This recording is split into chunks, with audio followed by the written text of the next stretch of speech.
All right, I'm gonna go live here. I Okay, think we're going live, babe. I'm gonna be YouTube famous.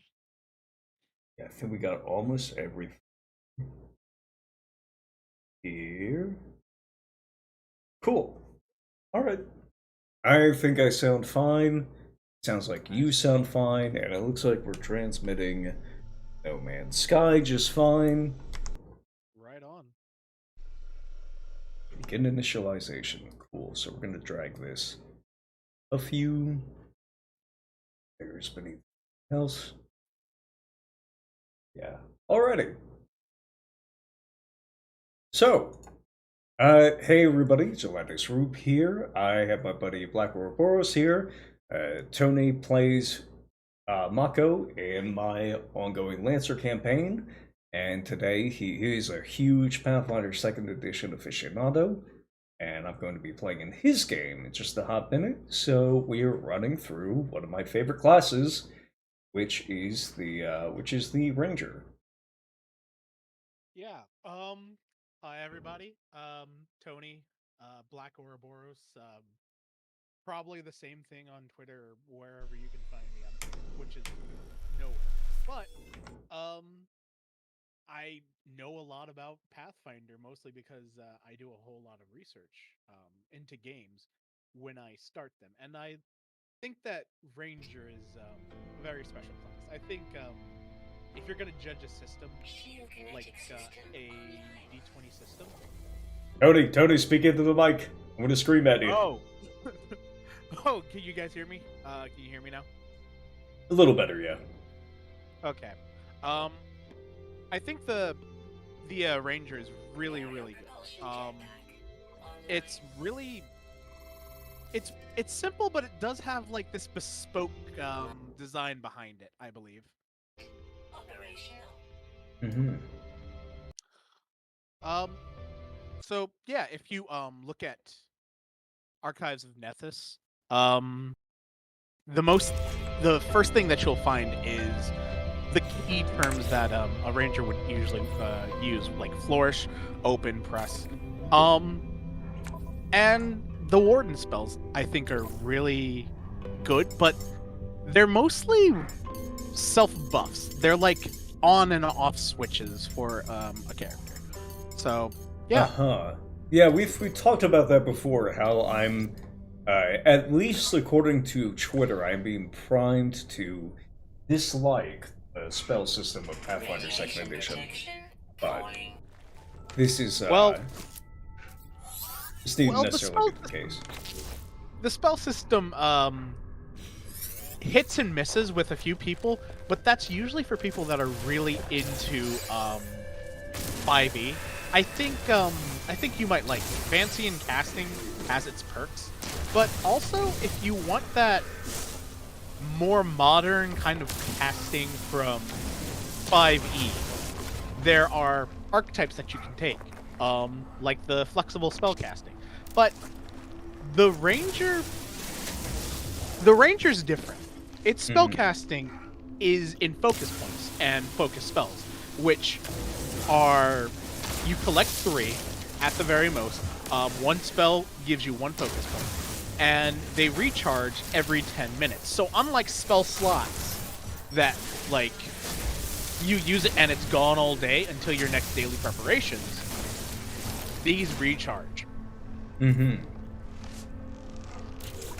Okay, And so every 10 minutes you say. yes, and that's specifically for the focus points. The hunters or the rangers focus points or focus spells are more or less, I want to say, buff support, because one good example would be gravity weapon, and it's really simple.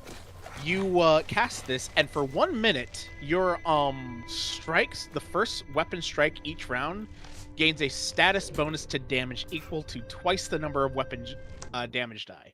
So at first level, that would be 2 extra damage on the first strike that you do, which doesn't sound like a whole lot, but once you build on through striking runes and other things to up your damage, that multiplies. So in the campaign I'm running, everyone is level 4, and they each have like a striking room. That'll turn that 2 damage into 4 damage. Just 4 flat damage, which is pretty good, especially for resistances and stuff like that. Yeah, I wanna take a quick step back here. Right. I do get excited about the ranger. I like the Okay, ranger. so let's start off with what are the core perks of the ranger here? So the main thing, the one thing that I really like about Pathfinder is they give this little section on Archives of Nethys, basically going through the list of what they do. Like during combat encounters, you can single out particular foes to hunt. Social encounters, you are practical experience, and while exploring, you keep an eye out for trouble. So with all that, you can sort of gauge that the ranger is a single target survivalist.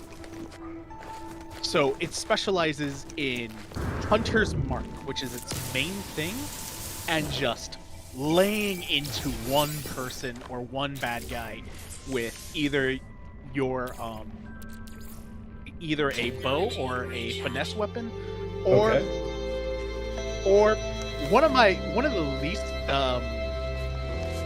the more surprising thing would be the outwit edge. Also, Wait, would be what? Rangers- The outwit, which is the What is that? So in Pathfinder, Rangers have the Hunter's Edge as their subclasses, and they only get 3, but each one of those kind of dictates your playstyle. Flurry has the ability to sort of mitigate your multiple attack penalty down from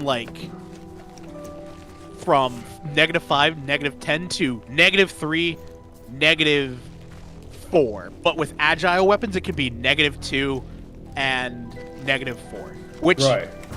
That is would be insane. huge. Yeah, for that- just attacking a whole bunch.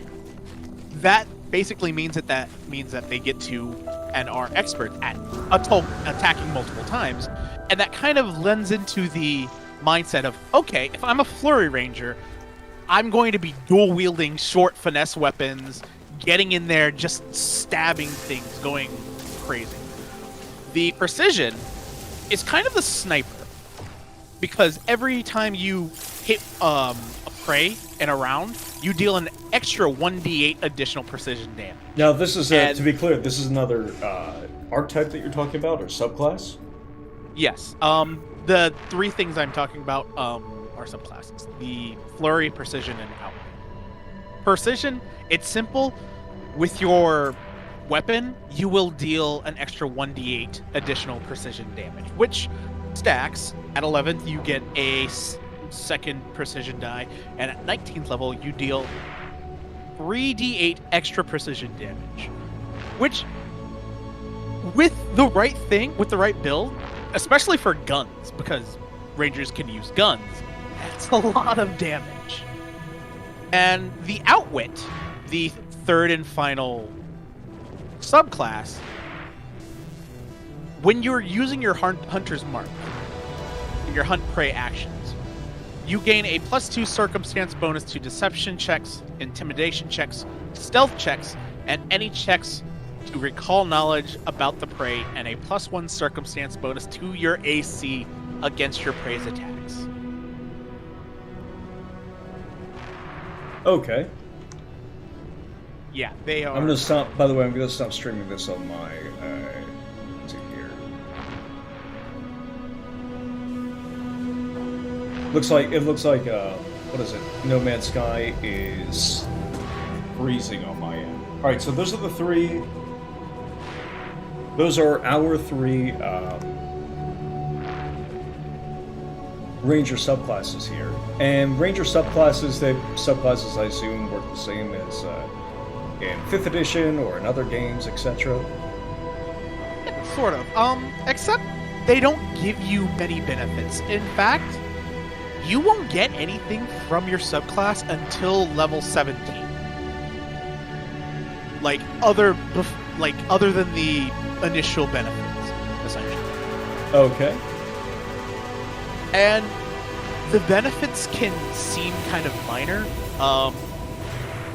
but for the system, it's big. Like for the flurry at 17th level, your hunted prey flurry thing, where it essentially lowers the attack penalty, will be -2 or -1.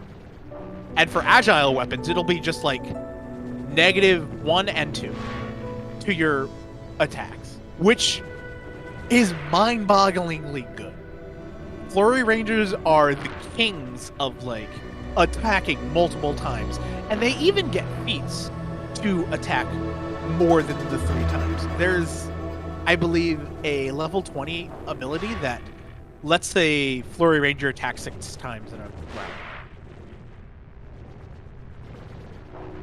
which shouldn't be allowed in my mind. But hey, I mean, Oh, it goes back to like first edition where they could.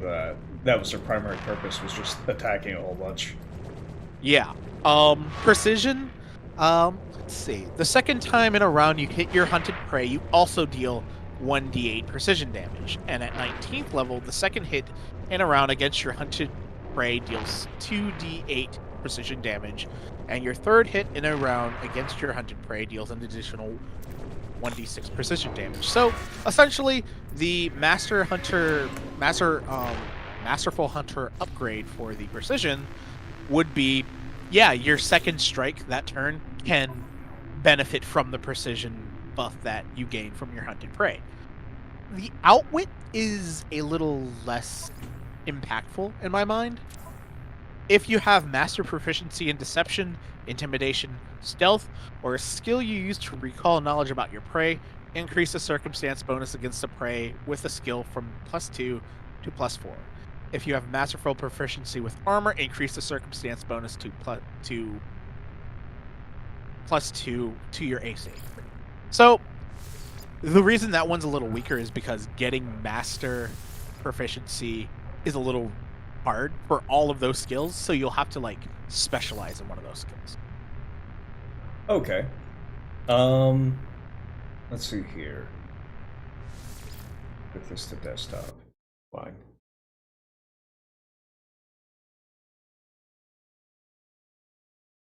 Okay, so we're gonna take a step back here.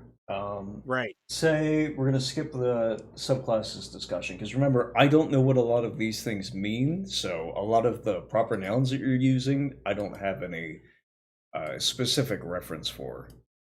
Yeah, that's understandable. Well, let's go back to the basics. Like Oop. the initial proficiencies. So, um, in this game, perception isn't a skill. It's just something people know.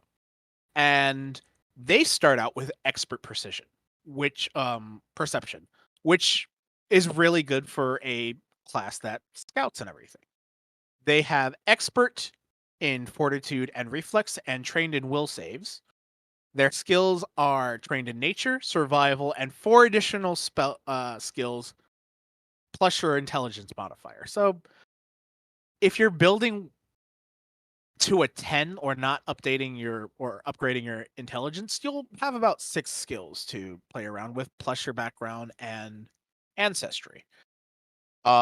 They're trained in simple, marshaled, and unarmed attacks. Their defenses are light, medium, and unarmored defense. They're all trained in, and their class DC is trained, which doesn't necessarily matter unless you're playing around with spells too much.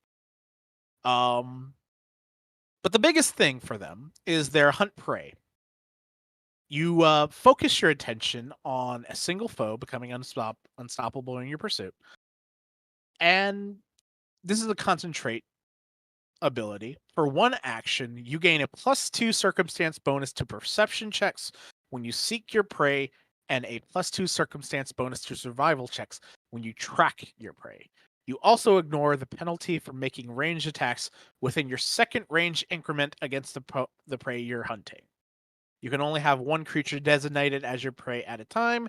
If you use hunted prey against a creature when you already have a creature designated, the prior creature loses the designation and the new prey Prey gains a designation.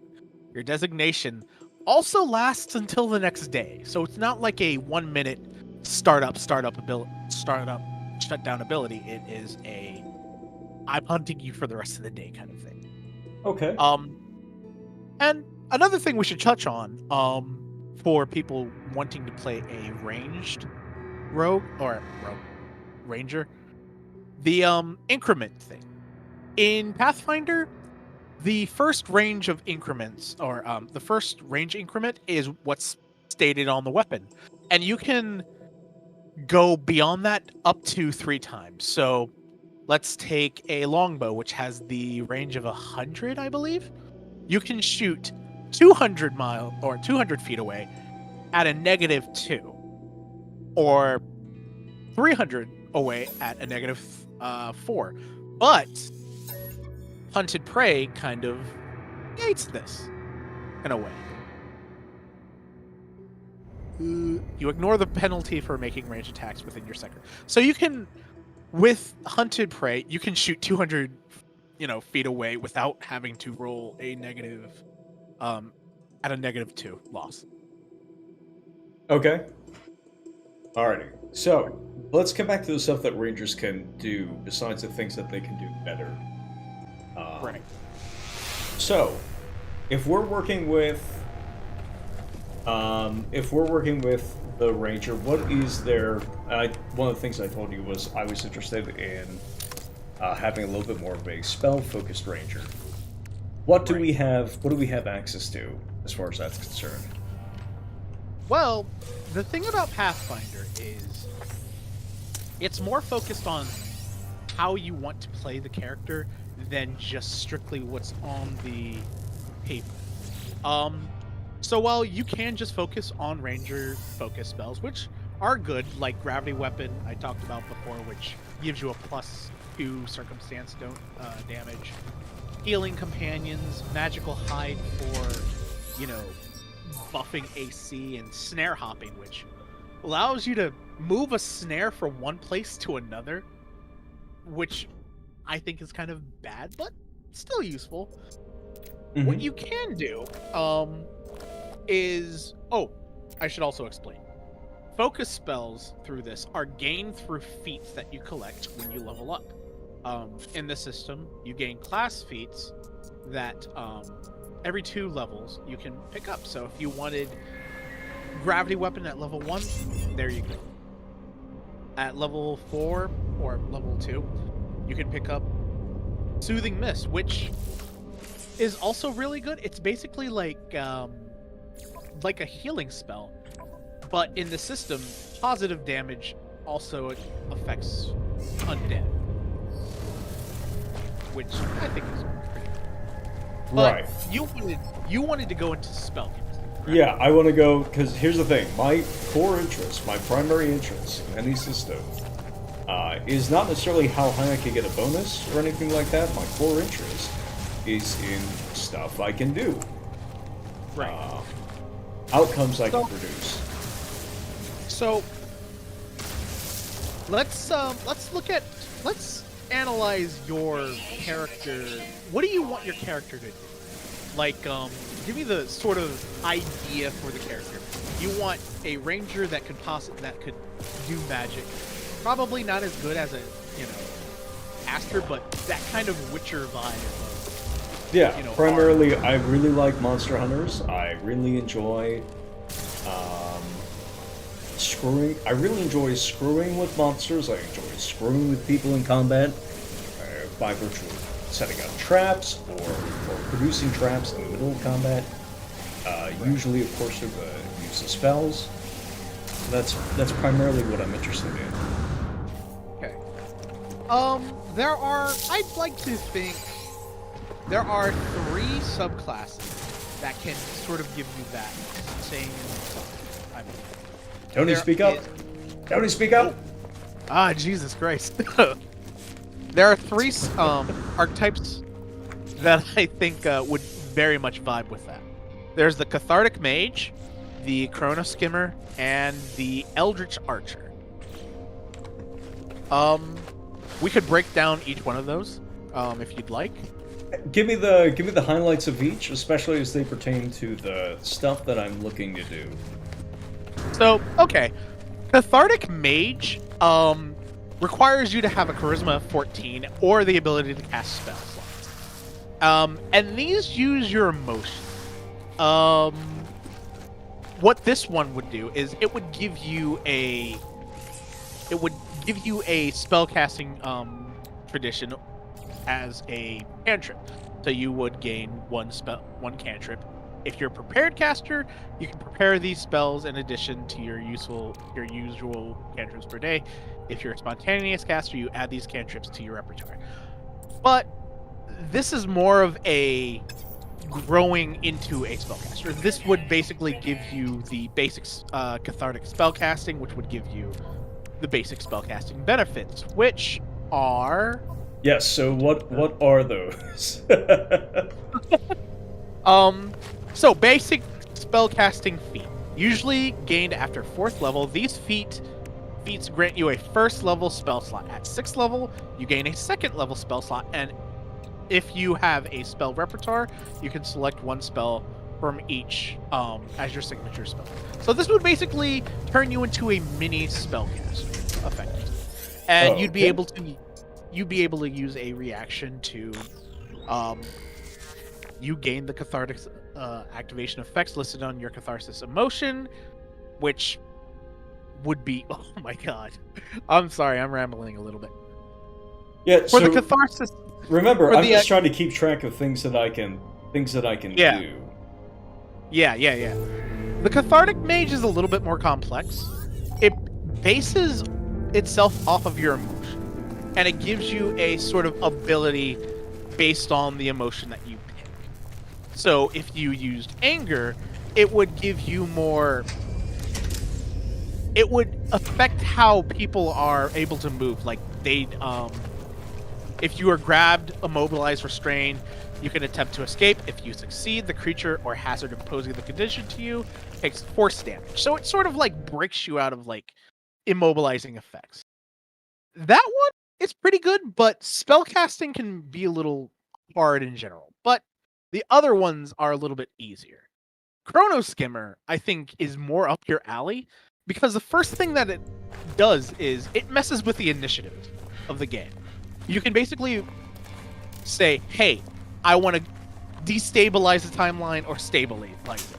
If you destabilize the timeline, you have to make a DC saving throw. Hold on. What does that do? This is it. Remember, this is the core of all experiences to me whenever I'm doing anything when it comes to whenever I'm doing anything in a tabletop game, is my core concern is what kind of stuff can I do? What can I get away with? This allows you to put it in the simplest terms. This allows you to cheat effectively when it comes to initiative, to placement, to failing your save effectively. If Cathartic Mage is I am angry and that's the basis of my magic, Chrono Skimmer is I don't care what anyone else, like, if I fail this, because I'll just zip back to like 6 seconds ago and who knows, I might survive this. And the end game of it is basically just completely walking alongside the entirety of like time and just saying I don't really care much about what I roll, how bad it is. I can fly now through timey-wimey bullshit. And Eldritch Archer is kind of magic bow, like Hawkeye stuff. Like Hawkeye stuff. Not only does it give you basic spellcasting at level 8. Oh, another thing about this: you have to get this one. You have to take it at level 6, which isn't too bad, but its prerequisites is you're expert at least one type of bow, which you pretty much should be at that point. It'll give you the ability to just change your you can cast a spell into your bow. It effectively makes you into a baby magus, which is another class that involves fueling your magic into a strike, and this effectively does that. And at later levels, you can just 300 make it rain on a guy. You'll blot up the sun effectively. Okay. Plus, bows in this and ammo for bows in this game are pretty unique. There are different types of bows, like vine bows, trip bows, grappling hook bows, elemental bows, sleep bows, or not bows, arrows. I'm so bad. I'm also tired. I just got off of work. No, you're fine, buddy. But yeah, those are the three that I really think you would vibe with. As for archetypes, the rules for archetypes, it's pretty simple. In my game, I'm using the free archetype rule, which is a variant rule, that allows you to pick up a archetype every level you would pick up a class. It's pretty much the fan favorite variant for everyone. Yeah, I hear that pretty often. So what do archetypes let you do? Types are effectively mini classes, I believe. Okay. The multi-class archetypes are effectively just the class archetypes from the normal 22 classes. There's a witch archetype, there's a bard archetype, pretty much all that. But there are in total 164, I believe, archetypes. And these give you abilities from other classes? Effectively, yes. They pretty much allow you to 4th edition. Yeah, they pretty much make it so you can have a bespoke character to your liking, tailor-made. You can be a familiar master and have every skill for your familiar. There is an elementalist and the geomancer archetypes. You can become a vampire through an archetype. You can be a ghost through an archetype. It's a whole lot of stuff. So, when it comes to the ranger, what kind of stuff am I going to be going with? For a ranger, if I'm going to be Mr. Geralt of Rivia, what kind of strategy am I taking here? If you're gonna go Geralt of Rivia, if you want to go straight just Geralt of Rivia, maybe you might like Alchemist to whip up potions and poisons and mutagens and stuff like that. Yeah, but like if I'm playing a ranger, but going for that vibe, I'm a ranger who has that theme of just like slicing into bad guys. I think what you would really like would be Flurry Rapier, because that allows you can. Go ahead. No, I was just gonna say. So when it comes to, I like guys who are from the wilds, in the wilds, doing a whole lot of stuff.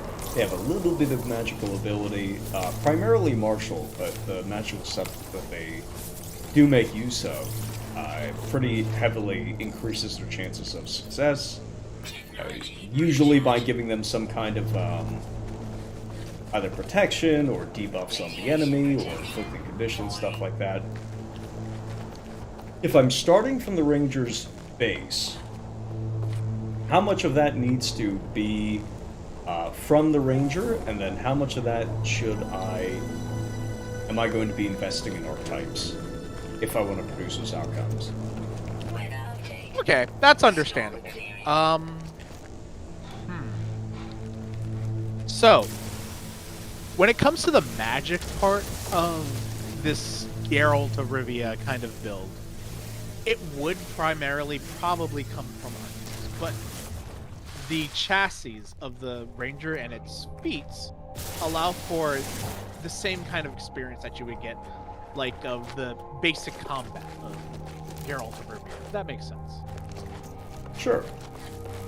Like, the archetypes are supplemental, but there's a lot of feats that you could take to gain that type of feel for a character. Like, You're slowly drifting away from the mic again. Oh man, I gotta get a better mic. I don't think it's the mic. I think you're just leaving it.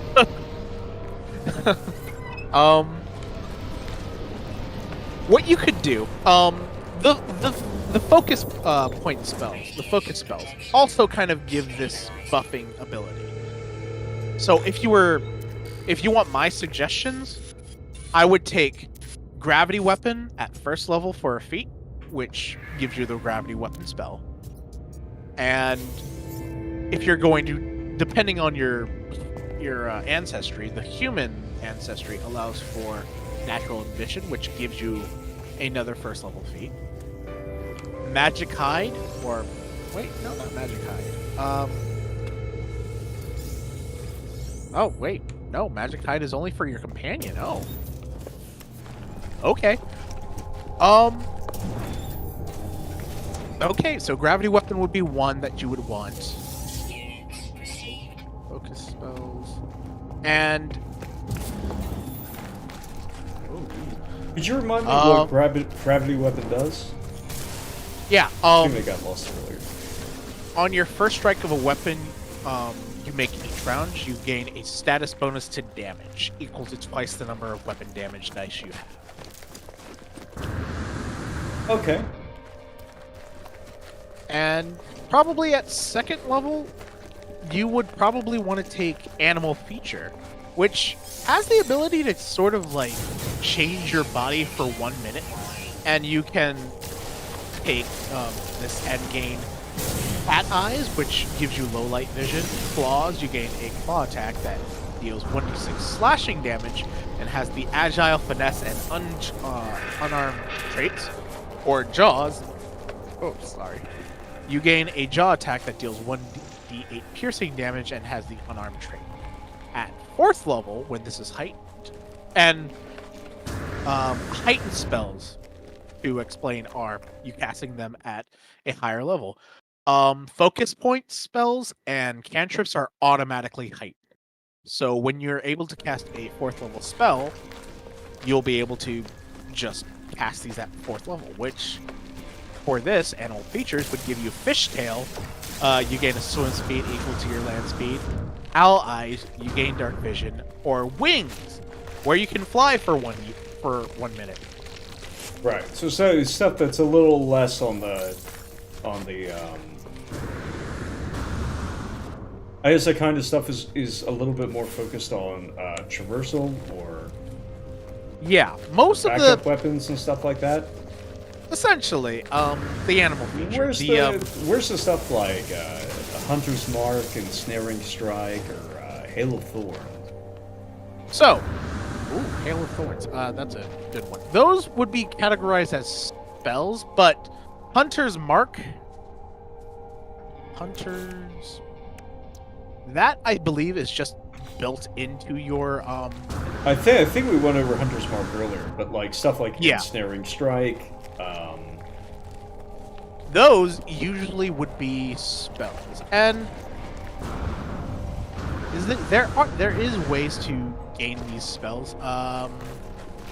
Let me see. Ensnaring Strike. Because that is the stuff I'm interested in. Okay. There is a way you can do this. Through weapon runes. Okay. Okay. So, in the system, there are runes, which you can place into your weapons. And they give them special abilities. So, what was another example that you had of a thing you wish to do? Like, Stunning Strike or, Ensnaring Strike. Let's see. Let me do weapons. There is... Let's see. Earthbinding Strike, or Earthbinding Runes. Weapon with this rune touches... When it touches the ground, it hums. And as a reaction, for a command, once per hour, you can critically strike a flying creature with an etched weapon. The rune casts a DC 20 Earthbinding spell on the flying creature. Another effect, you wanted an Ensnaring Strike. Let's see. I know there's something here for that. Sorry, I didn't expect the question. No, you're fine. Complete. So these are the kinds of stuff. I'm usually whatever kind of character I play. If they have access to really any kind of spell casting, the kind of spell casting I'm usually most invested in is control focus casting. So Yeah. restraining people, blinding them, basically ending combats without being required to diminish everybody's hit points. Okay, To the that's maximum. pretty useful. It's usually through feats that you would find some of those abilities. They wouldn't necessarily be spells, I think, but there are ways to get those same effects through equipment, first and foremost. That I believe. Now, do those just not exist as spells? Or? I don't know. I've never stunning strike. Well, not Stunning Strike. So Stunning Strike is a 5th edition monk thing. And Snaring Strike was a spell in 5th edition that allowed you to basically coat your weapon with a vine. And the next time it hit a creature, it would attempt to restrain that creature. Okay. I don't think it is actually. I'm actually looking for this ensnaring strike. Pathfinder. Is there? Apparently not. Yeah.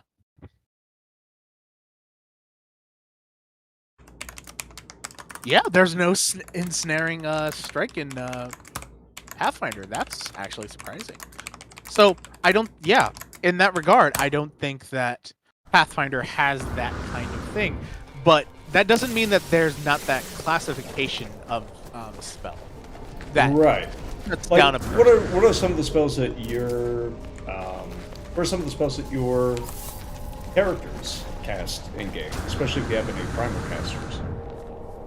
So, one of the things that primal casting does, and one of my players that I had for a game, they really enjoyed taking the spells that would change the ground into difficult terrain, which I think primals do really well. And some of the good spells that I got from one of my players was Quench, which puts fires out and hurts fire creatures. That came in clutch for a fire elemental.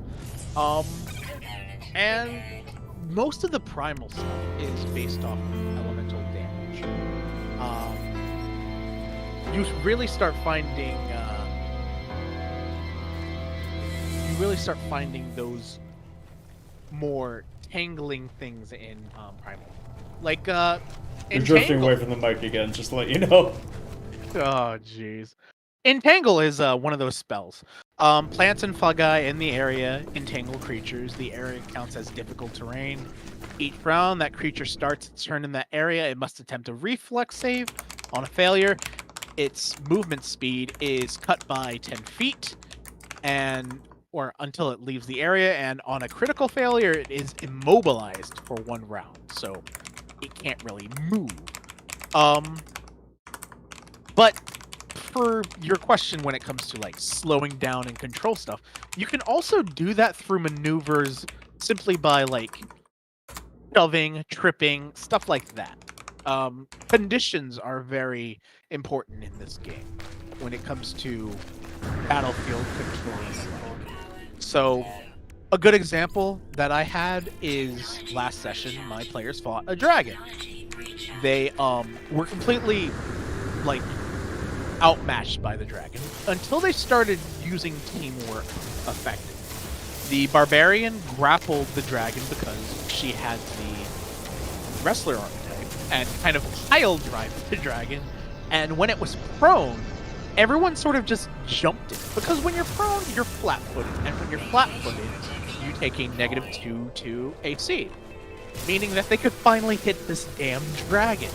Mm-hmm. So you find that in Pathfinder, most of the cool things that spells did in 5e, you can simply do as maneuvers that anyone trained in what you're specializing in can do. That's exciting. Yeah. Because in this game, skills matter. You can demoralize an enemy and make them frightened. And the frightened condition is brutal. And you know how you do that? You make an intimidation check. It's an action, but if it passes, that action pretty much just made it a lot easier for your teammates to do something. Even athletics and acrobatics can be used in combat. Survival? Probably not the most useful in combat, but when you're using it for recall knowledge checks, which is an action, it effectively allows you to learn weaknesses and ACs and stuff like that. It's kind of like in Lancer, it's the scan action effectively. Right. Yeah. So that's kind of how you would get that ability. And if there's an ability that a action can't do, then you can find something in the equipment that can do it. Another example I brought up would be the runes. There are so many runes in this game that kind of etch in magic into your weapon. Like you mentioned a snagging ability, correct? From 5e? Yes. There's a snagging rune. Like oh. If you're as long as there's okay, there's a snagging rune that helps you grab your edge, like grab an edge. That's helpful, but that's not the thing I was looking for. I'm still looking for that because I know that's a rune somewhere. I might actually have to get back to you on that. But yeah, I'm gonna pull up Archives of Mythos now, and I'm gonna start looking at the focus spells. Yeah. The focus spells for the ranger. Did you want to continue down that line, or? So the focus spells, what's the difference between usual spells and focus spells? I'm assuming, because my understanding is that Primal takes, there's an overall list called Primal that all Primal casters get to share from, and then focus spells are things that you just have access to. So how it works is you only get focus spells. You don't get focus spells, you get a focus spell when something states you gain this spell, effectively. That's what I mean. It's a class feature. Yeah, it's a effectively a class feature. Focus spells are class features versus something like versus something like actually Primal Cast. Yeah. Okay. Yeah. The difference is you don't get like the whole list of focus spells. You get that focus spell or a number of focus spells that you can take. So, for the witch, as an example, you would gain the witch's focus spell, Cackle, when you take that class. For the bard, you would take Inspire, Courage, and you would gain more focus spells through feats, effectively. That's the main difference, I believe, is that you can only really get focus points through either feats or through a deity's domain if you're a paladin or something along those lines. Okay. Yeah. Yeah, I was like, oh, you're under the. I realize you're under the assumption that you would get all of them. That's my bad. No. I'm not under the assumption that you would get all of them. Just that you would get, just that in one case it's provided as a class feature, and in the other case, if you have something that gives you access to primal spells, you're picking from that list of primal spells. Yeah, that's my bad.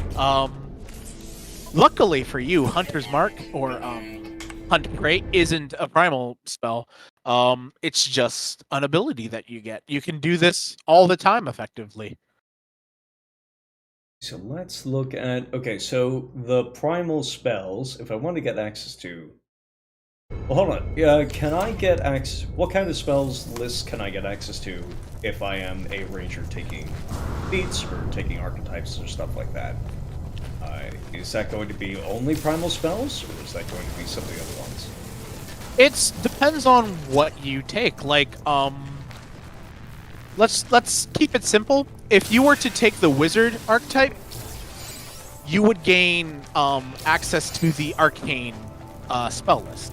If you were taking the druid archetype, you would gain the primal spell list.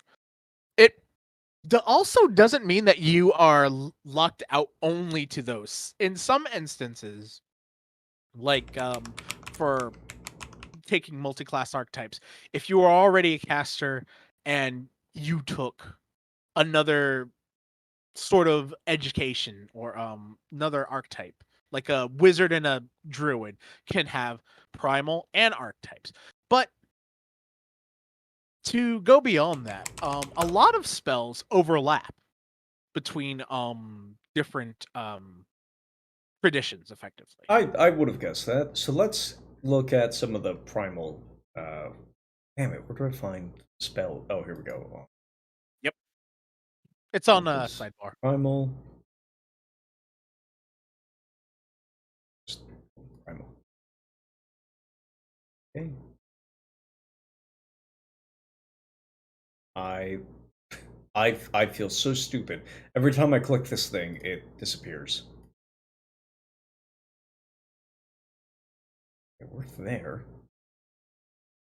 Sec.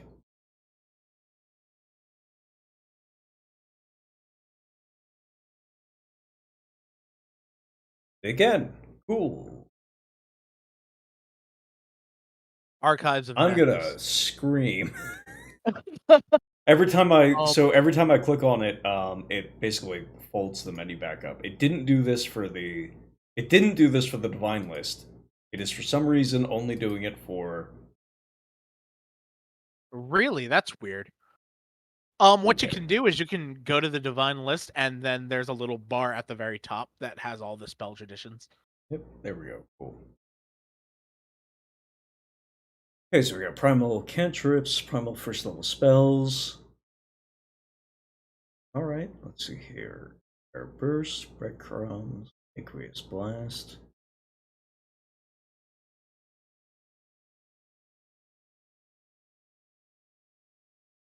One of my favorite spells that I found out just today is Horizon Thunder Spear, which is effectively a Kamehameha wave. Very fun. Let's see here. Oh, I see gust of wind. Yeah. See, that's something I generally consider a control spell. Why does it keep Yeah. disappearing?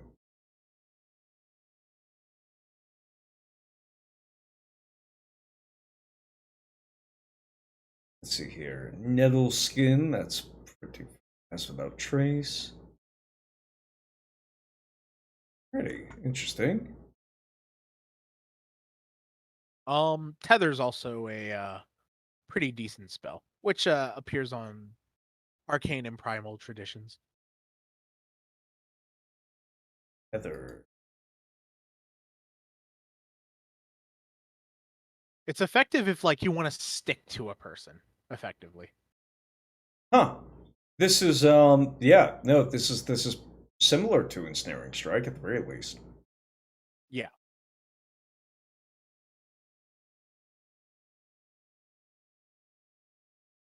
And there is Entangle. For second level, there is Radiation protection falling.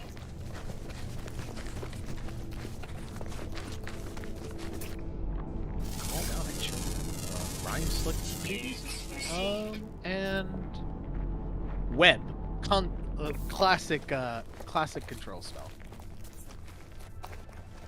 So Oh, now here's an interesting question. How accurate was Dan Talk Games when he said that you would never accomplish anything with the spell, and you'd never be able to lock down encounters with this? I see. It's a 3-action spell. um with Web or yeah, I don't know about that. I think So critical Dan failure immobilizes it. yeah. I think it's a pretty decent spell, honestly. After which it takes a minus 10-foot circumstance penalty to its speeds for 1 round. Okay, that's only on a critical failure is when it gets immobilized. Yeah. Jeez. It's I don't know if he's right about it being bad, but I do think I haven't played the system yet, so it could be that just taking the speed penalty is enough to basically produce the same effect. yeah. But keep in mind, I'm coming from the old school tradition where it, at very least, I try to emulate, where you have a limited number of resources per day, and you expend those resources to produce solutions. Yeah. Yeah. When it comes to web and certain spells kind of like I think it's a product of an old like design choice, because Pathfinder's design has kind of evolved over the years. You're fading behind the background music. Oh my god, again. I'm buying a new mic at like ASAP. But web is kind of like it's a spell that didn't change with the times, effectively, of Pathfinder growing and everything. So, yeah, web, the success definitely needs to change. But it probably would work really, really good with, like, smaller, like, minions, I believe. Because, like, global movement is, what, like 25? Not necessarily. Oh. Most movement is probably 20 to, at the very most, 30, maybe 40. Alright. So a 10-foot circumstance bonus to, like, something like a goblin would be, like... Yeah, they can only move, like, 10 feet, effectively. Actually, what's the movement speed for a goblin? Goblin... Creature family... For a goblin commando, their movement speed is 25, so that would cut it down to 15, which is pretty debilitating. Alrighty. But, again, these are kind of the type of spells that you would like to use. Well, what you can do, this is my suggestion, if you would like to take these primal spells, would be the druid archetype. It gives you, a few fun things at level 4, which we'll be starting at, so you get the basic spellcasting benefits, so you can pick up some of these minor buffs effectively. And the druid is also really good in this system, but the ranger is pretty solid. It does more or less just focus mostly into that melee kind of thing, and focus spells of the ranger are, from what I can tell from most of them, aimed at your companion and minor healing and minor buffs, effectively.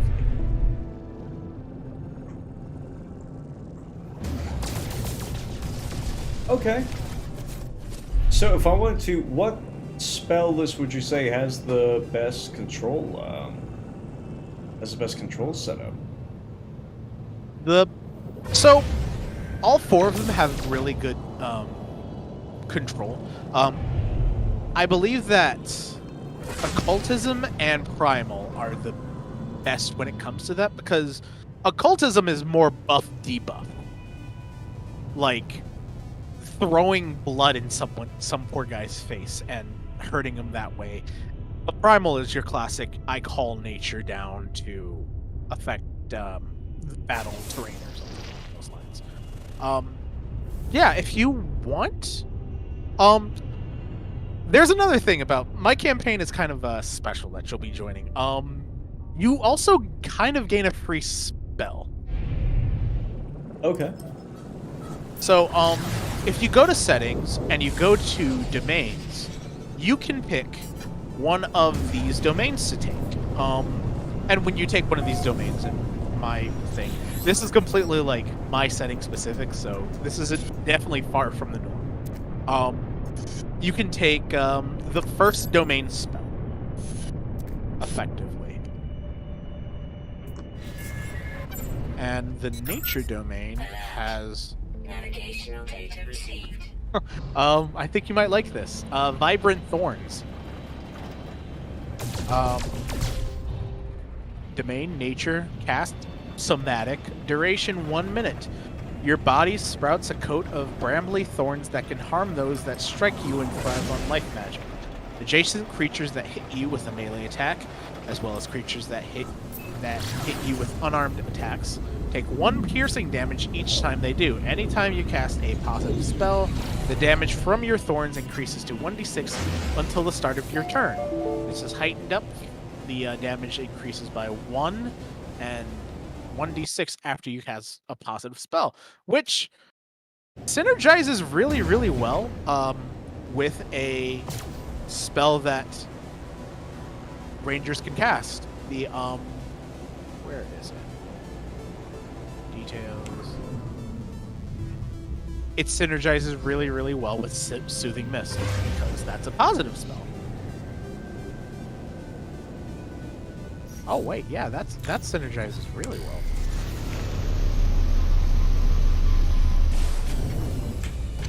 But I'm sorry, I'm probably rambling a bit.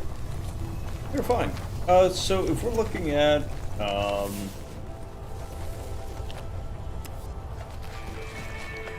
there we go. Neat. So if we're looking at, let's see here, be specific. What are some of the cool martial? You mentioned that a lot of the effects in 5th edition were going to be that used to be spells are now just things you can do.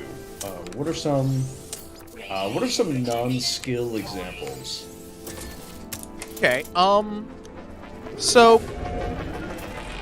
looking at the ranger feats, some of the best ones that I think are hunted shot, which you take 2 quick shots against the 1 target that you hunt. That's really good for a first level thing. And let me see, where is it?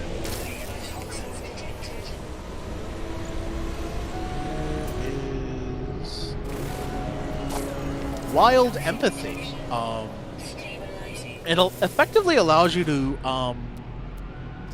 commune with nature on a fundamental, rudimentary level. So Wild Empathy would basically allow you, like, hey, squirrel, show me where this is, or have this thing pass through in the last hour, and you can get an answer from nature. Okay. There is Favored Enemy, which used to be, like, I think it's a spell in 5th edition. I haven't played 5th edition in like 2 years. No, But favorite enemy was a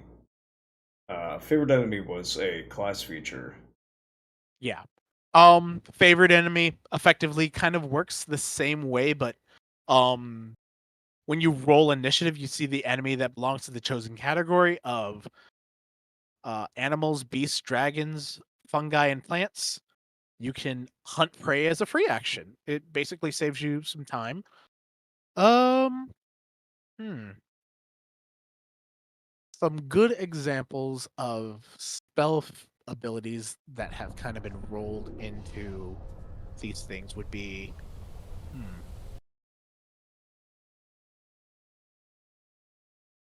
I'm sorry, I'm keeping dead air. No, you're fine. Why don't you tell me that Game Catcher is No Man's Sky? Yeah. Do you want to try running up No Man's Sky again? Oh no, I currently have it on. I'm not. Oh, That's just mining streaming it to the. YouTube, but not to this other stuff. Right. Um, let Okay, me let's look see. at Ranger feats. Services of a animal companion. That's always fun.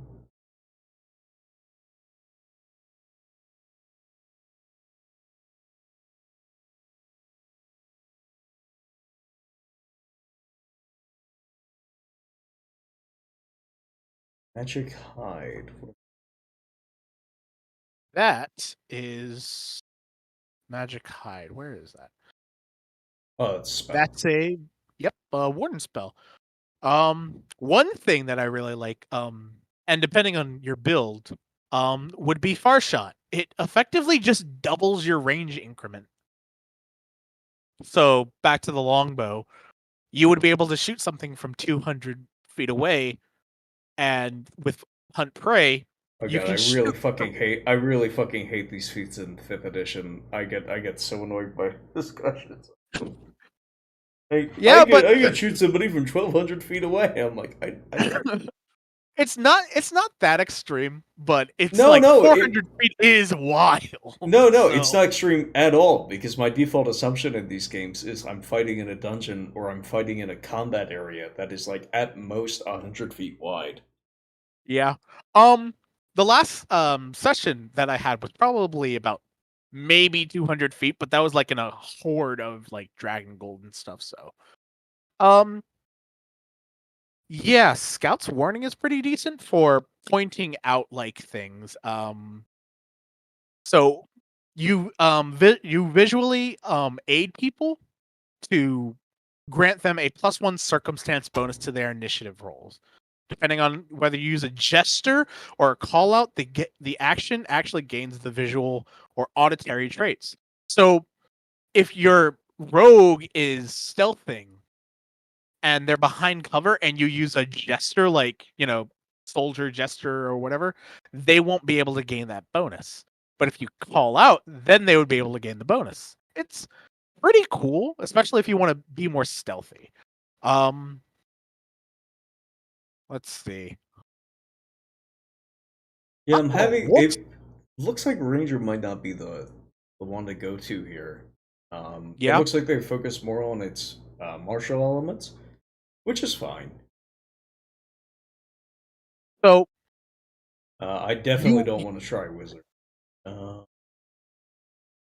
I have a suggestion you might like. What's up? Um, so so you want a martial character that messes around with things, can do magic and stuff like that. Yeah, not just can do magic, but can specifically engage in control focused play. The thaumaturge. Interesting. So the thaumaturge is currently my favorite class. A thaumaturge has the ability to cast magic without being a spellcaster, effectively. Um, and that's just through their feats. What they really specialize in is exploiting enemies' weaknesses and vulnerabilities, and depending on the implements, that also gives them a bonus. So, with tampering enemies, a good thing that you could pick up would be a where is it? Where is it? A bell thaumaturge. Really, really, really, really, really good. Okay, so what are some of the things I can do with this class? Pretty much anything, effectively. I would say that this is the adventurer class. Okay. You can heal with this class, damage with this class, accuracy with this class, debuffing with this class. This class is pretty much the Swiss Army knife. The one downside it has is that it relies on hand. Like the what you hold in your hand switching is a big thing. Switching items from one hand to another or picking up something. And their accuracy is slightly lower than normal, but they are able to mitigate that with how much damage they can dish out. And this is through their ability called, where is it? Exploit vulnerability.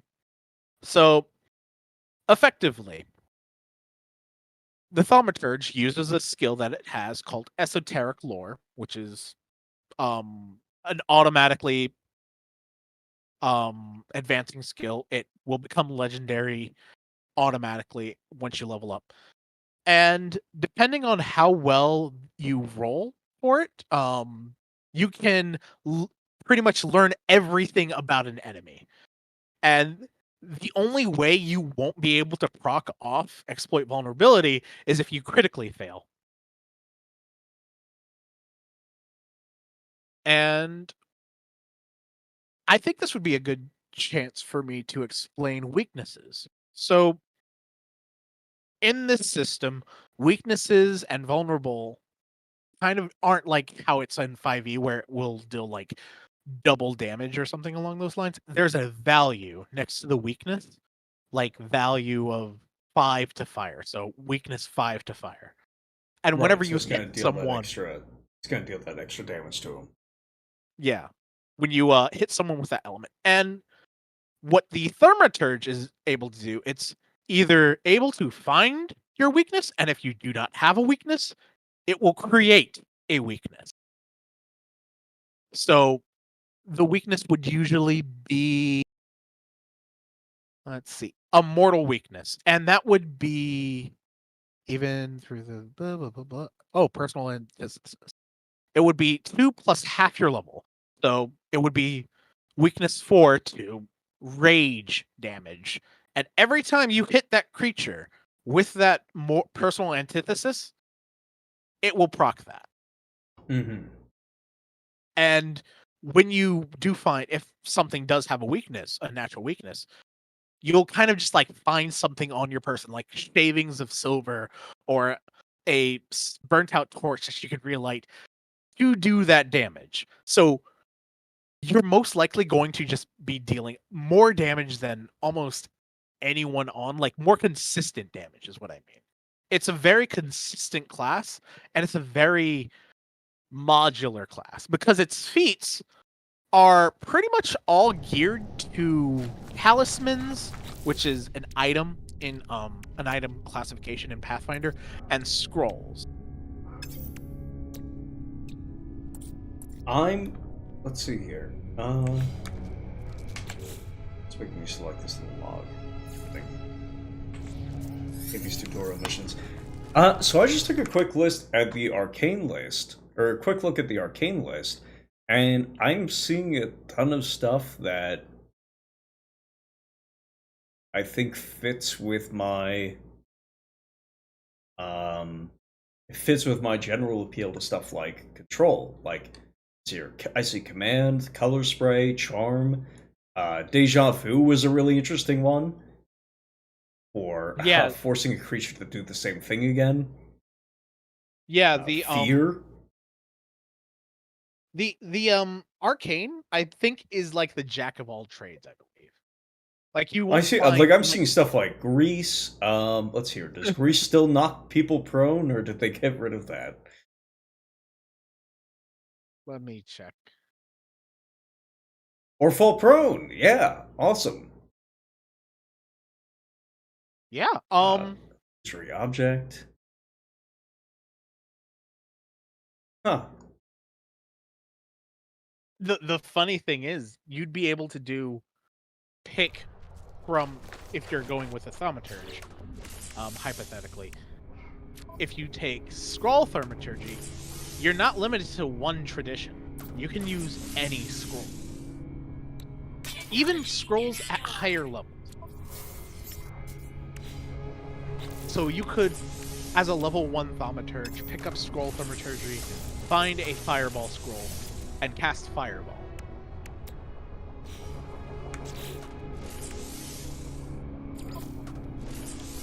Is there normally a prohibition against that? Yes. It depends on what type of caster you are, because I believe, and I could be wrong about this. What's the general rule, like prohibition against casting with the scroll? It has to be a tradition that you're able to cast with, or you take the trick magic item skill point. Okay, so it's not necessarily an issue for what level it's at. It's an issue, Yeah. but it is an issue for Yeah. what kind of spell it is. Yeah. If you can find a level 10 spell scroll, you can use that spell scroll. It's not a prohibition of level, it's about tradition. Yeah, correct. Okay.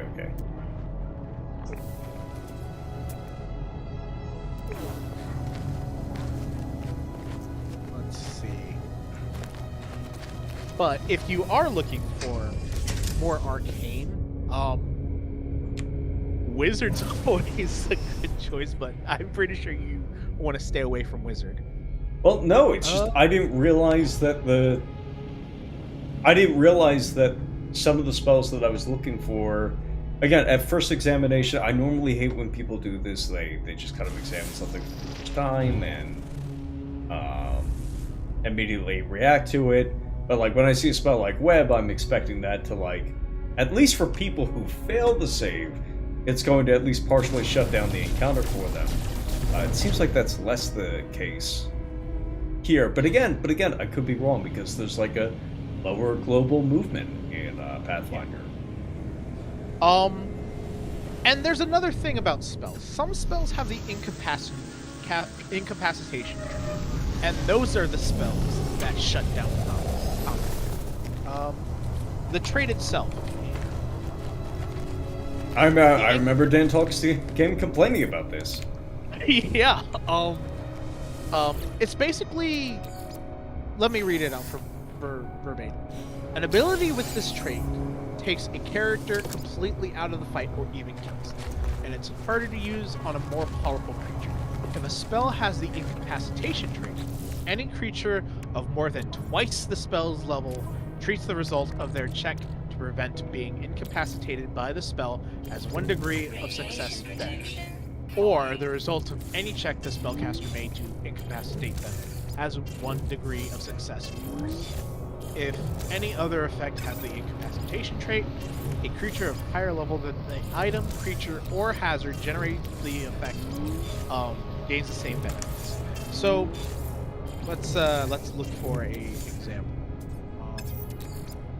Where is Impending Doom? This is an arcane divine occult spell. You're fading.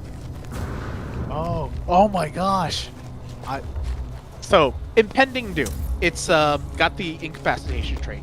It's a somatic and verbal, range 30 feet, targets 1 living creature. It's a will saving throw, and the duration is 3 rounds. You sift through myriad potential futures, seize upon one potential moment in which the target meets a particularly gruesome and fatal end, and then show it a vision of its impending demise. The intense mental vision grows more and more terrifying to the target as doom grows closer, and it takes 3 rounds to reach its conclusion. The target must attempt a will saving throw to determine the effects at the end of the spell's duration. If the target was affected, the target witnesses its death and takes 6d6 mental damage. Critical success. The creature is unaffected. Success. The creature is unaffected for 1 round. On the 2nd round, it becomes flat-footed. Finally, on the 3rd round, it becomes frightened 1. At the end of the 3rd round, it takes half damage. Failure. The creature is immediately flat-footed. On the 2nd round, it becomes frightened 2. Finally, on the 3rd round, it becomes stunned 1. At the end of the 3rd round, the creature takes full damage. On a critical failure, the creature is immediately flat-footed and frightened 3. On the 2nd round, it becomes stunned 1. And finally, on the 3rd round, it becomes paralyzed. At the end of the 3rd round, the creature takes double damage. This is a level 3 spell, by the way. This is This is a fight ender, effectively. Okay. Something that even a success is really, really good. Even if they succeed, they still take half the damage of 66 mental damage. They become frightened 1 and flat-footed 1. Or just flat-footed. It's a really good thing, and I kind of think that it's it's brutal. I just can only say that anything with the incapacitation trait is very, very much a game ender, ace in the hole kind of spell. Technology recharge. That's good. That like, I don't know if that exists. Yeah, and that's why it has the thing. So if like a creature that is more than twice the spell's level, so 3 times 2 is like level 10 or something. Man, I'm bad with math and I'm tired. So that would be a level 9 creature. Yeah, if it rolls a success, it's a critical success. But if you use this against something that's like on par with your level or like level 6, yeah, that's gonna damage them. All right. Well, it's cool to know that those are still in there. Yeah. It's definitely gonna be tricky picking something. If you want to try something tricky, Summoner is also really good. Because But remember, I'm I'm not necessarily looking for something that's I'm not necessarily looking for something that's like does a lot of damage or does a lot of whatever. It's more trickiness on the battlefield, then I think Yeah. Thaumaturge is something you'll really like. Is that because the Thaumaturgist has anything that like specifically lends itself to that, or just they can use a lot of the spells? Both, because through the implements you can use Bell, and Bell is like the implements are the subclass of the Thaumaturge, and they have 9, and by the end of your run, level 20, you'll have 3 subclasses, effectively. And the Bell is a reaction. The target of your exploit vulnerability makes a strike or casts a spell that would affect one of your allies. You're holding your Bell implement, and the triggering creature is 30 feet within you. You shake the bell, and you get to choose between distracting cacophony and disrupting harmony. Distracting cacophony is the trigger is a spell. You create a musical crash of sonic energy that assails a target and breaks its concentration. The target must succeed at a fortitude save against your class DC or become stupefied 1 until end of your turn or your next turn. Stupefied 2 on a critical fail. The target doesn't have to attempt the flat check to avoid losing the triggering spell, but the Discordant Rings does lower the spell attack roll or a spell DC of the triggering spell from Stupefied. And Disrupting Harmony is the trigger is a strike. You create a strangely discordant harmony that sinks into your foe's mind and throws them off, their movements off. The target must make a will save against your class DC or become enfeebled or clumsy 1 until end of your next turn. Enfeebled. Right, so what does this do? So it's very interesting. Stupefied 1 basically means that they will be bad at casting spells. Enfeebled and Clumsy 1 would affect how their armor, their attacks. And the strange thing is, these targets, each trigger affects the target's worst thing. So if you're fighting a spellcaster, they cast a spell, they're going to have to make a fortitude save. A spellcaster probably has a very bad fort save. Vice versa for the strike, especially if it's like something bulky. As to what it does, it is really good control. It lowers the chances of success for enemies by 1, which the number 1 or like a plus or minus 1 is like big in this system. If that answers your question. Can we run through it one more time? I feel like what does it do? Like what are these conditions? All right, we'll go through it one by one. Stupefied, your thoughts and instincts are clouded. Stupefied always includes a value. You take a status penalty. No, don't, hold on a second. Don't read it out to me. What is it, in your words, what does it do? Stupefied. 5e, paralyzed. Target takes a fuck ton of damage. Okay. Stupefied. You can't cast spells good. Okay. Enfeebled? That's appealing. Enfeebled. Enfeebled. You can't punch good. Okay. Clumsy. AC, reflex, and ranged attack rolls, bad. Alrighty. Effectively. Yeah, so... I forget that I am talking to someone who has the 5e mindset. It's not about the 5e mindset. If I was a Pathfinder 2nd edition... Okay, if you were explaining the 5e conditions to me, I would punch you right now. I've been a 5th edition designer for about... God knows how many years at this point. I can't remember. If you started explaining conditions to me like that, I would hit you. Be like, paralyzed. Deals a fuck ton of damage, you can't do anything.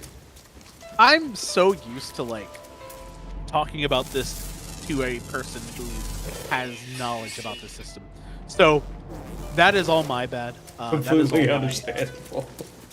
And the good thing about, Here's the thing that you need to remember about these descriptions. They are meant to be referenced consistently over time in a way that helps, especially in these newer iterations of games, in a way that removes all ambiguity. But I'm not looking for... When I ask a question like this, I'm not looking to diminish the amount of ambiguity, because I have no reference point to begin with. So what I'm looking for... Oh, it's such a cute critter. What I'm looking to do is understand what is possible and what I can do. Okay. That's understandable. Basically, the bell is the battlefield control kind of implement, and it costs only a reaction. And the thing about the implements is they level up better than the ranger.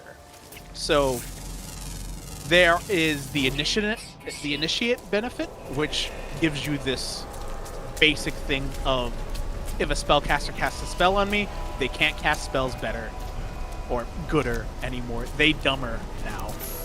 And if a brute fights me, he's gonna have trouble fighting with strength-based checks. The adapt benefit, basically just makes the effect last longer from instead of 1 round to 3 rounds, which is good, and that's at 7th level. The Paragon benefit, basically ups the value of the conditions from 1 for a stupefied 1, it would turn it into 2 or 3 on a critical fail, and it makes it so the bell can trigger off of a strike from any enemy and not just your exploited vulnerability target. So bell is pretty good, especially if you're looking for that battlefield control and messing around with people's sense of like ability. Coupled with the Thaumaturge's ability to use pretty much any spell, any debuff spell, that's really good.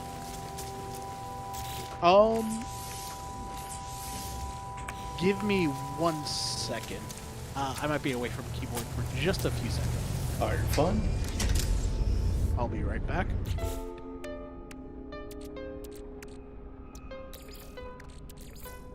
Technology recharge.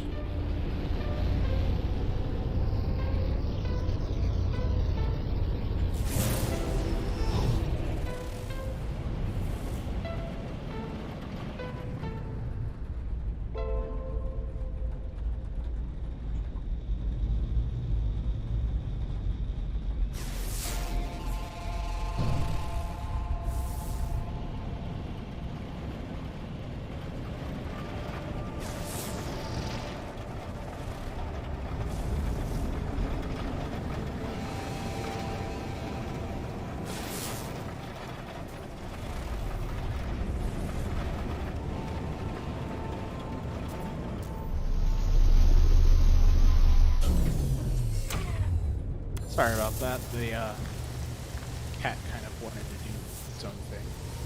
You're fine. But yeah, Thaumaturge is a really good class. It's pretty much my favorite class. Any more questions or examples that you would like for that class? Nothing I can think of. I think I know, at the very least where to kind of start, and I can probably work somewhere out from there next week. I have a place to ask questions from you. Yeah. Let's see. If you really wanted to get into spellcasting and being a Gish, another class example would be Magus, which is Wizard. It's Hold on a effectively second. I did not hear that. What did you say? another good choice for you would probably be Magus if you want a Gish class.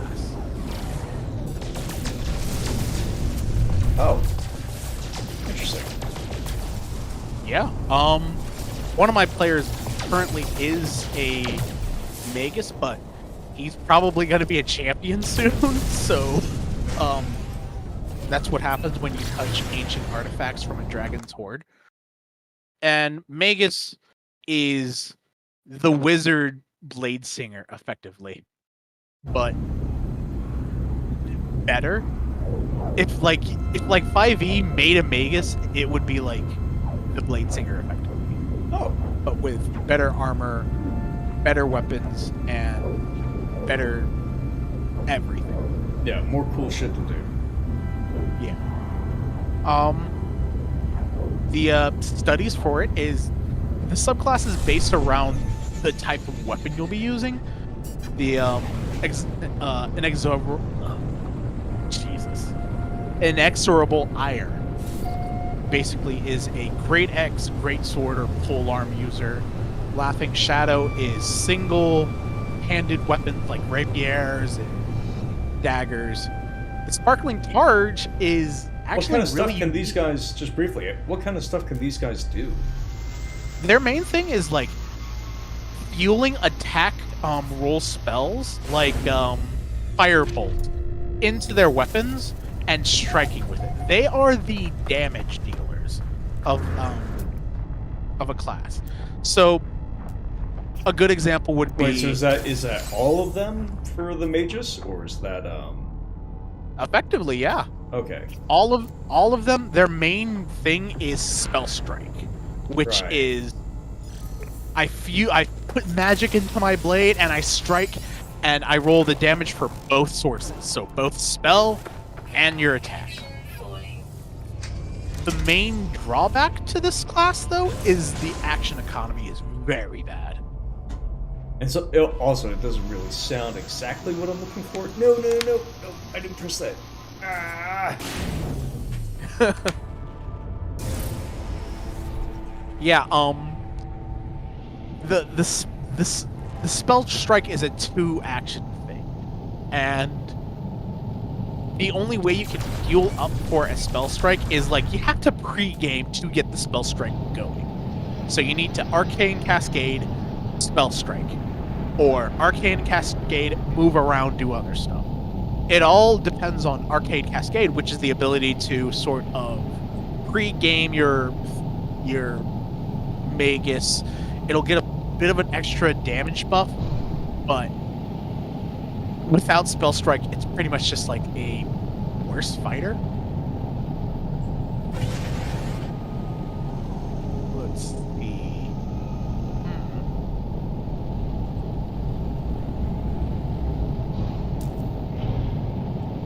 The Witch, Wizard, Rogue. I'm looking around. Rogue could probably work. For control-focused character? Oh, for a control-focused character, never mind. Remember, that's the thing I'm looking for. Is the Yeah, I'm thinking about it.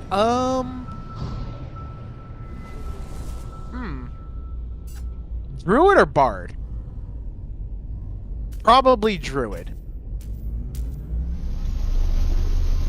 Actually, Druid's a really good choice, I think. Unless I was not You were- terribly impressed with their spell list. the But then yeah, again, like, why not try it out anyways? Because who knows if I'm actually going to. the benefit of a Druid though is their wild shape abilities, fantastic, like really good from their subclass, the Wild Druid. But you're more interested in the arcane stuff, correct? Just at first glance, but you know, maybe I'll try. Okay, so let's talk multi-class feats. I guess I have two questions. First is how.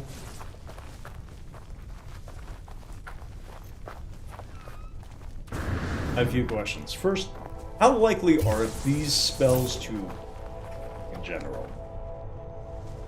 In general, give me an You example. cast of, like, okay, so you cast web. You're fighting a bunch of level appropriate enemies, and you cast web. How many people fail their save? I would say if you're casting that like in a level appropriate thing, let's see. I would say it's probably a good 60-40 split from my own personal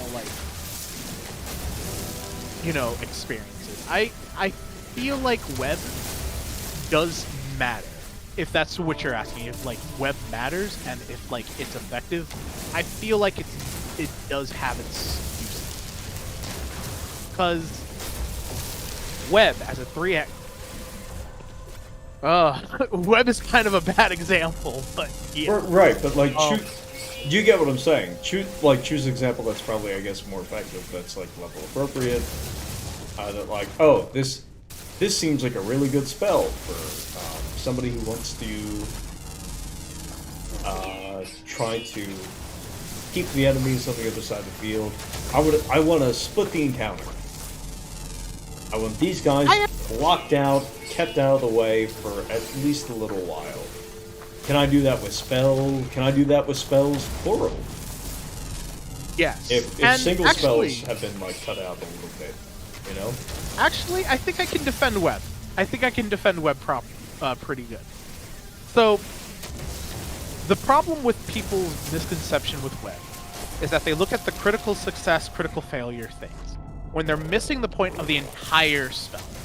Because it creates difficult terrain, which greatly affects movement. For one, in difficult terrain, you can't step. You can't move back, use an action to sort of like dance around in a battlefield. You just can't do that in difficult terrain. To get through the web, to move through the web, is already going to like cut your movement short. What's more, to clear the webbing out, they have to attack, which means they have to use an action. Right. It sounds like it's really effective against their action economy. That's the thing people forget about. The action economy is sort of the bread and butter of each encounter. Like if I have to use an action to get out of something, I have to think, why don't I just stay here and sort of like pull out a bow, which will use another action? It's people look at the critical success, critical failure, and they don't look at the whole thing. It's like seeing the trees for the woods for the trees or something. Missing the forest and for the trees. That's the example. And all of that, plus the critical success, critical failure. So if you have like a group of like 10 goblins, and like half of those guys critical succeed, and another 3 critical fail, and another 2 fail, that means that they're just like really fucked up. I think it's a decent spell. I won't say it's the best spell in the world, but I won't say it's the worst spell. I'm certainly interested in just the idea that like that the action economy is so subtle that the debuffs lead to similar outcomes. Outcomes that are similar to like let's say first edition or fifth edition or something like that. AD&D first edition, to be clear. Yeah. Without actually inflicting them. And it's more down to, like, you're not paralyzed explicitly, but you are prevented from taking most of the actions that you wish to take. So realistically, the actual difference is somewhat restricting, or somewhat less important. And that's not taking into account debuffs. Like, if you demoralize a goblin, they take a -1 to everything. That includes their athletics checks, their reflex saves, all of that. So there's a chance that they will critically fail. Like, how important is the -1 in this system? It's not so much like... So, like, the math of it is really tight. In this system, I think -1 + 1 isn't about if I succeed or fail. It's if I crit succeed or if I crit fail. Okay. That's the mindset that most people go with. Like, if I fail just by 1, that's big. But if I crit fail by just 1, that's even bigger. So the +1 +2 is so much more important than advantage and disadvantage is in 5e. Like, the entire game is based off of those small increments building, because there's 3 different types of minuses and bonuses and things like that. There's the circumstance, the item bonuses, and the status bonuses that you can gain or lose. And those can stack by those 3. Yeah, you can't have, like, 3 item bonuses. It'll only take the 1. Like, it'll only, like, count towards the highest one. But if you circumstance bonus and item bonus something, then yeah, that's like a +3, which is huge, or a -3. So yeah, I'd say they're very, very important, honestly. Alrighty. So yeah, you know what, Dan Talks Games, I'm calling you out. Web is decent. It's not the best spell, but it's not awful. I don't think he's actually said anything about web. It's just the continual mentioning of, like, oh god, 5e casting is overpowered. I actually do think 5e casting is overpowered in a sense. Like, it's, I don't want to say easier, but it's less difficult to get your big hits off. Like, it's less punishing if you fail, and because of that, succeeding doesn't matter. Like, synaptic static, that pretty much will, like, have a great effect just off the merit of a miss. Like, you'll still do a lot of damage. I like the critical success, critical failure 4 degrees of success, because, like, that failure can become incrementally worse, or the success can be incrementally better. Like, a basic reflex save, if you critically succeed, I don't think you take any damage at all. Yeah, you don't.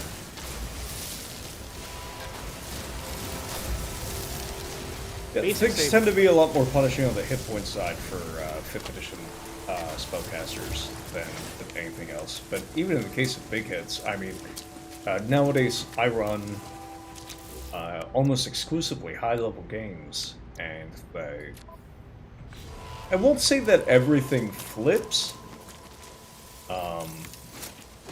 but probably most of the spellcaster martial dynamics do flip. Martials are still boring, but yeah, they hit like a goddamn truck, and do not go down easily. Yeah. Whereas, like, I find that casters at that level are just barely getting to the level where their spells working as intended is not like a literal coin toss. Yeah, I can agree with that. I don't think that GMs. I think that the new, or sorry, no. This isn't even new. Game masters, ever since first edition, have been looking for ways to stop spells from succeeding because ridiculous Yeah. survivor bias. Like they do not understand that. Like, yes, if the spellcaster has one spell per day, it takes them 4 hours to go back to a safe place and get another one of these. Yes, Yeah. it was supposed to put all the goblins to sleep. And they had to roll high to do it.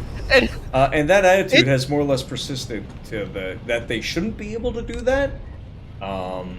That this resource that they have like one of is supposed to still fail with regular at the same frequency that martial attacks was supposed to fail is in my opinion an artifact of bad DMing that just needs to be killed That's understandable. at the table.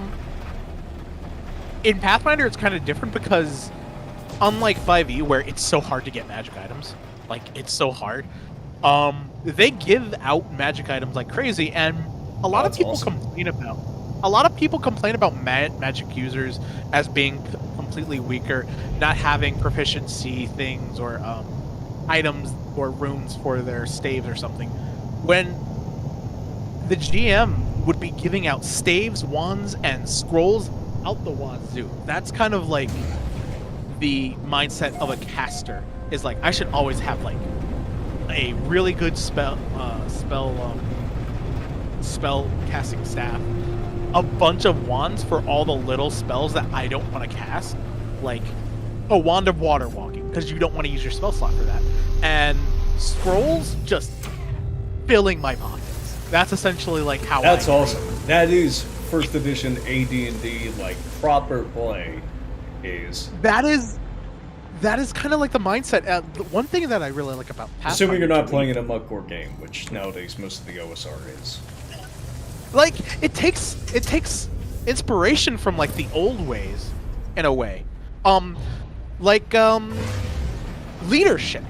Leadership is something that I just found out about, and in AD&D you have followers, correct? Yes. Like, God, it's so you can funny have, you like, mention this 80 because I heard about the Pathfinder First Edition leadership feat not too long ago, Yep. and why it was never used. Well, guess what? Guess what Pathfinder has as a supplementary thing. They have leadership rules, which is a rule set where you can have at level 1 2 followers, and at level 20 200 or 2,400 followers, and you have 9 lieutenants, and the lieutenants levels are level 4, and that's great. So if you want that old school kind of feel, just say, hey, can I use this leadership rule? Which, spoiler alert, yeah, I will be kind of using in my game. And at level 4, you get a lieutenant, which is great, and that lieutenant is level 1, and the followers are level 0, and it's really cool. You can have just like little minions kind of just run off and do your stuff and have that cool old school kind of feel, which I really appreciate. They have the rules are robust enough that you can do things like that, like exploration rules are baked into the system.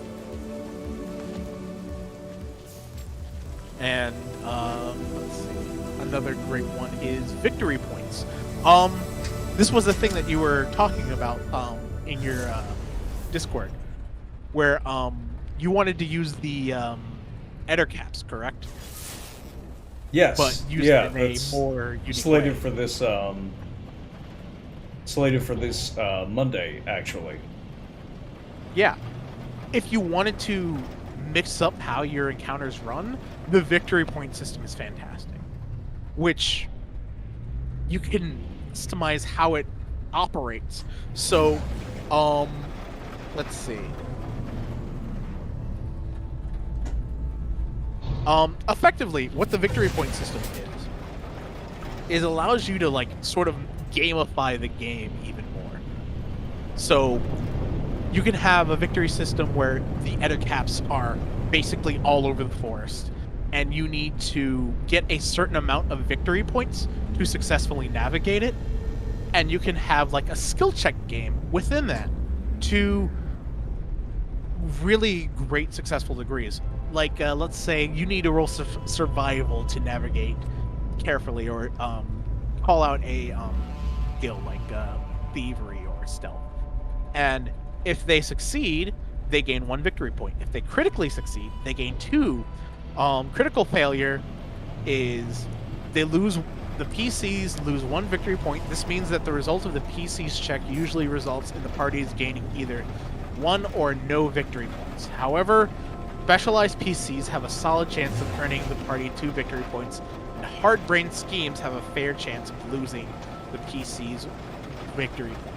So it kind of bakes in through the 4 stages of success what would happen.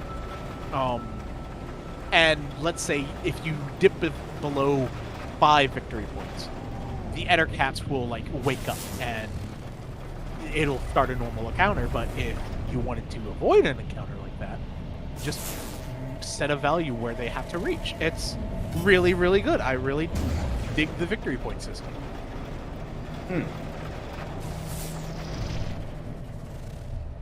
And there's rules of how you want to set the point scales. So it can be a quick encounter. The end victory point thing would be 3 or 5.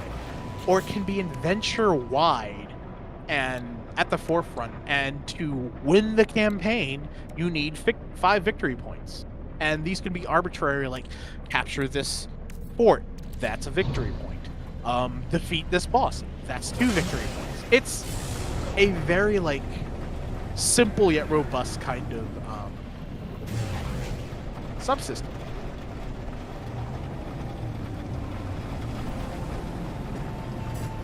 All right. Well, I certainly do like the sound of this. Here, I feel like I have enough to think about and consider at this point. Yeah. Yeah, that I can look into. I certainly find the idea of being a ranger with more arcane spells appealing. Just the fact that that's possible in this system is interesting to me. Quite exciting as well. And the system also allows for homebrew stuff. Like, in my campaign, That I am aware of. When I was initially doing research, and playing in your campaign might kick this back into gear for Trails Through the Skies, which was going to be our airships and warplanes supplement for Pathfinder 2nd Edition way back when. It was like right after the system had come out. These things were like running through my head, like the variable success system, incorporating the ranger snares system, stuff like that.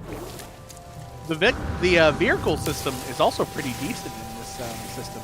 Yeah. Oh, dude, extremely. It is very well laid out, such that we had a set of ready-made archetypes that we could attach to airships, like whether or not airships were road, or whether or not they like, let's see here, road, alchemically propelled, magically propelled, technologically propelled, I guess was the same thing.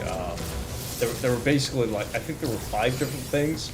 So my normal system of taking a mechanical effect that's applied based usually off the ancestry of a creature who makes up the who produces the airship, and then producing effect by that. I was able to split that effect, be like, okay, this is what a Leshy airship looks like if it's road, and this is what a Leshy airship looks like if it's if it's road, or if it's just like propelled by balloons, or if it's propelled by like an actual engine. This is what it's like.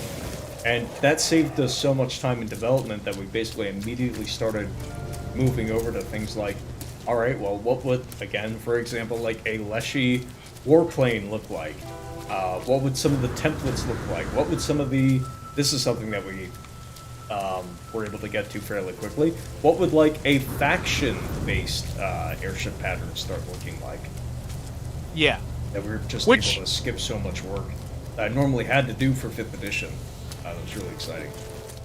I really enjoy it because Pathfinder 2 like makes homebrewing so easy. So one thing in my setting, this is a cultivator setting. I probably told you about it and typed about it a whole lot. One thing that you can gain in the system are manuals, DAO manuals, essentially. And this has the idea of a type of thing. So a good example would be the Archer manual. It would give you the Archer dedication, 4 feats from the or up to level 4 feats of the Archer dedication, and a sort of special ability that you would gain, like a focus shot, which costs 1 focus point to use, which everyone gets because everyone gets a domain spell, and that would increase the accuracy of your next shot. So there are spellcasting variants of this where it would essentially give you like the basic spellcasting. So if you wanted a more like, if you wanted to play a ranger with a bend on magic, that's not impossible.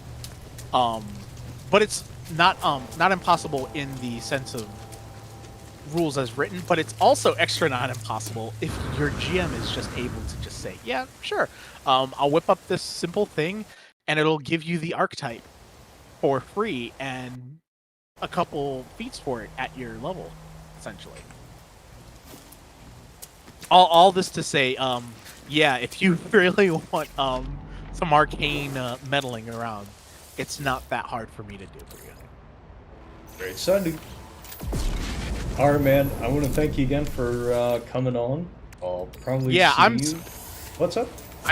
I'm sorry I rambled so much. I'm just so tired and It be like that sometimes. I didn't specify what I was looking for at first. Probably oh yeah, no problem. It was fun. Definitely fun. And I can't wait to play in your game tomorrow. I hope I didn't miss anything important. Atmospheric entry, I guess, is technically something that you missed. Oh. Or, well, no, the reason for why you guys are going to be entering in atmosphere is probably what you missed. And the game is more or less going to open up with a choice.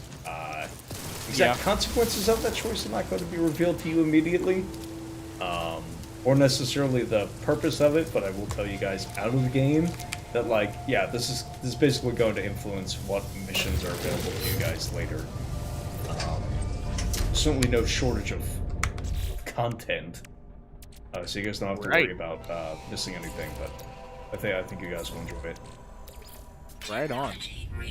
I'm also really excited to have you in my campaign. I hope you'll enjoy it because you're stuck in a giant whale, effectively.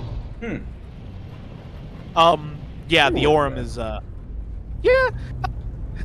There's a crazy motherfucker who's been ruling the place for a couple million years, so, yeah. You'll get the full synopsis Sunday. Oh, yeah. Alright, buddy. Thanks again. I shall see you later, and thanks again to the chat for hanging around. Oh, yeah. It was fun.